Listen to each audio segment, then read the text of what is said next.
ತುಂಗಭದ್ರಾ ಡ್ಯಾಮ್ಗೆ ಹೊಸ ಗೇಟ್ ಅಳವಡಿಕೆ ಮಾಡೋದು ಯಾವಾಗ? ತಾತ್ಕಾಲಿಕ ಗೇಟ್ ಬದಲು ಶಾಶ್ವತ ಗೇಟ್ ಅಳವಡಿಕೆ ಮಾಡಬೇಕು ಅನ್ನುವ ಒತ್ತಾಯ ಕೇಳಿಬಂದಿದೆ.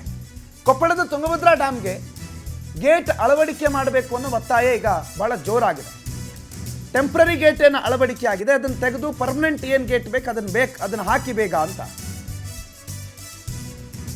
ನಿಮ್ಗೆ ನೆನಪಿರ್ಬೋದು, ಕಳೆದ ವರ್ಷ ಆಗಸ್ಟ್ 10ನೇ ತಾರೀಕು ಗೇಟ್ ಕೊಚ್ಕೊಂಡು ಹೋಗಿದ್ದಂಥ ಘಟನೆ ನಿಮಗೆ ನೆನಪಿದೆ.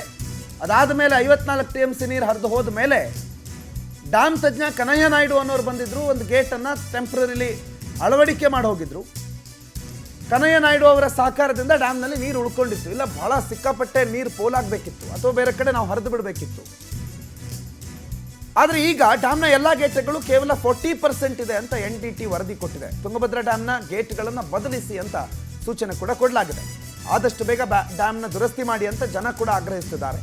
ಒಂದು ಗೇಟು ಮುರಿದು ಹೋಯಿತು, ಯಾಕೆ ಮತ್ತುಳಿದ ಗೇಟ್ಗಳ ಶಕ್ತಿ ಸಾಮರ್ಥ್ಯ ಏನು ಅಂತ ನೋಡಿದಾಗ ಬರೀ 40% ಎಫಿಷಿಯೆಂಟ್, 100% ನೀವು ಟೋಟಲ್ ಎಫಿಷಿಯನ್ಸಿ ನೋಡಿದ್ರೆ ಮೋರ್ ದೆನ್ 50%, ಅರ್ಧಕ್ಕಿಂತ ಹೆಚ್ಚು ಹಾಳಾಗಿ ಹೋಗ್ಬಿಟ್ಟಿದೆ ಎಲ್ಲ ಗೇಟ್ಗಳ ಲೆಕ್ಕಾಚಾರ. ಅದೆಲ್ಲವನ್ನು ರಿಪೇರಿ ಮಾಡಬೇಕು. ಅದ್ರ ಜೊತೆಗೆ ಈಗೇನು ಟೆಂಪ್ರರಿ ಗೇಟ್ ಅಳವಡಿಕೆ ಮಾಡಿದಾರಲ್ಲ, ಈಗಿನ ಗೇಟ್ ಅದನ್ನು ಓಪನ್ ಮಾಡೋದಕ್ಕೆ ಕ್ಲೋಸ್ ಮಾಡೋದಕ್ಕೆ ಆಗೋದಿಲ್ಲ. ಸದ್ಯಕ್ಕೆ ನೀರು ಹೊರಗಡೆ ಹೋಗದೇ ಇರೋ ಹಾಗೆ ಟೆಂಪ್ರರಿ ಒಂದು ಗೇಟನ್ನು ಅಳವಡಿಕೆ ಮಾಡಿದ್ದಾರೆ. ಆ ಗೇಟನ್ನು ಪರ್ಮನೆಂಟಾಗಿ ನೀವು ಕನ್ವರ್ಟ್ ಮಾಡಬೇಕಂದ್ರೆ ಅಥವಾ ಪರ್ಮನೆಂಟ್ ಗೇಟನ್ನು ಅತಿ ಶೀಘ್ರದಲ್ಲಿ ಅಳವಡಿಕೆ ಮಾಡಬೇಕು. ಮತ್ತು ತುಂಗಭದ್ರಾ ಡ್ಯಾಮ್ನ ಯಾವ ಕೆಟ್ಟಿರುವಂಥ ಅಥವಾ ಸ್ವಲ್ಪ ಕಡಿಮೆ ಇರುವಂಥ, ಅಂದರೆ ಅಷ್ಟು ಸಾಮರ್ಥ್ಯ ಇಲ್ಲದಿರುವಂಥ ಗೇಟ್ಗಳನ್ನು ಅತಿ ಬೇಗ ಸರಿ ಮಾಡಬೇಕು ಅನ್ನೋದು ಆಗ್ರಹ. ಪುರುಷೋತ್ತಮ್ ಗೌಡ, ತುಂಗಭದ್ರಾ ರೈತರ ಸಂಘದ ಅಧ್ಯಕ್ಷರು, ನಮ್ಮ ಜೊತೆಗೆ ಫೋನ್ ಸಂಪರ್ಕದಲ್ಲಿ ಜಾಯ್ನ್ ಆಗಿದ್ದಾರೆ. ನಮಸ್ಕಾರ ಪುರುಷೋತ್ತಮ್ ಅವರೇ.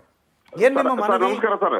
ಏನ್ ಮನವಿ ನಿಮ್ದು? ಇತ್ತೀಚೆಗೆ ಮೊನ್ನೆ ಒಂದು ಡ್ಯಾಮ್ಗೆ ಗೇಟ್ ಹಾಕಿ ಹೋಗಿದ್ರು, ಈಗೇನ್ ಮಾಡಬೇಕು ಸರ್? ತುಂಗಭದ್ರಾ ಜಲಾಶಯ ನಿರ್ಮಾಣ ಆಗಿ 80 ವರ್ಷ ಆಯ್ತು ಸರ್. 80 ವರ್ಷದ ಕೆಳಗೆ 33 ಗೇಟ್ಗಳನ್ನ ಅವತ್ತಿನ ದಿನ ನಿರ್ಮಾಣ ಮಾಡಿದ್ರೆ ಜೋಡಣೆ ಮಾಡಿರೋದು ಇಲ್ಲಿವರೆಗೆ ಕೂಡ ರಿಪೇರಿ ಮಾಡಿಲ್ಲ ಸರ್. ಹಂಗಾಗಿ ಹಿಂದಿನ ವರ್ಷ ಏನಾಯ್ತು ಸರ್, ನೀರು ಒತ್ತಡಕ ಒಂದು ಗೇಟ್ ಹೋಗ್ಬಿಡಿತ್ತು ಸರ್. ಆ ಗೇಟ್ ಹೋದಾಗ ಆಕಸ್ಮಿಕವಾಗಿ ಏನಾದ್ರೂ ಕೂಡ ತೊಂದರೆ ಆಗಿದ್ರಿಗಿನ ಕರ್ನಾಟಕ, ಆಂಧ್ರ ಪ್ರದೇಶ, ತೆಲಂಗಾಣ ರಾಜ್ಯದ 16.5 ಲಕ್ಷ ಎಕರೆ ರೈತರು ನಾವು ಕಣ್ಣೀರಿಡ್ಬೇಕಾಗಿತ್ತು. ಅದೇನೋ ಒಂದು ಅವಾಗ ಅನುಕೂಲತೆ ಮೇಲೆ ಇವತ್ತು ಉಳಿಸ್ಕೊಟ್ಟಿದೆ. ಆದ್ರೆ ಇವತ್ತು ಬೇಸಿಗೆಯಲ್ಲಿ ನಾವು ಕಂಪ್ಲೀಟ್ ಕ್ರಾಸ್ ಗೇಟ್ಗಳನ್ನೆಲ್ಲ ನಾವು ಎಲ್ಲ ಹೊಸ ಹಾಕಿ ಕೊಡ್ತು ಅಂತ ಮಾತು ಕೊಟ್ಟಿದ್ರು ಸರ್ ಸರ್ಕಾರ. ಒಂದು ಗೇಟ್ 48 ಟನ್ ತೂಕ ಬರ್ತದೆ ಸರ್. ಕನಿಷ್ಠ 1-2 ಕೋಟಿ ಖರ್ಚು ಬರ್ತದೆ ಒಂದು ಗೇಟ್ಗೆ. ಅಂದ್ರೆ ನೀವೆಲ್ಲ ಕಲ್ತು ಏನ್ ಖರ್ಚು ಆಗ್ತದೆ?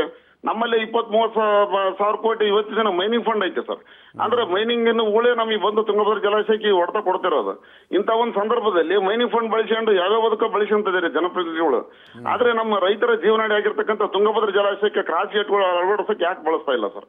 ಸುಮ್ಮನೆ ದಿನ ಬೆಳಗ್ಗೆ ಅದ್ರೂ ಇವತ್ತು ಕೂಡ ಇನ್ನೂ ವೆಲ್ಡಿಂಗ್ ಮಾಡ್ತಿದ್ದಾರೆ. ಇವತ್ತು ಕೂಡ ಕೇಳಿ ಸರ್ ಫೋನ್ ಮಾಡಿ, ಎಲ್ಲೆಲ್ಲಿ ಗೇಟ್ ಕಟ್ಟಾಗಿ ಅಲ್ಲಿ ವೆಲ್ಡಿಂಗ್ ಮಾಡೋ ಒಂದು ರಿಪೇರಿ ಪ್ರಯತ್ನ ಇಟ್ಕೊಂಡ್ರೆ ಹೊರತಾಗಿ ಹೊಸ ಗೇಟ್ಗಳು ಅಳವಡಿಸ್ತಕ್ಕಂಥ ಪ್ರಯತ್ನ ಇನ್ನ ಸರ್ಕಾರ ಮಾಡ್ತಾ ಇಲ್ಲ. ಇದು ದಯವಿಟ್ಟು ಸರ್ಕಾರ ಎದಕ್ಕೆ ಇದನ್ನ ಈ ತರ ಮಾಡ್ತಾ ಇದ್ರಿ?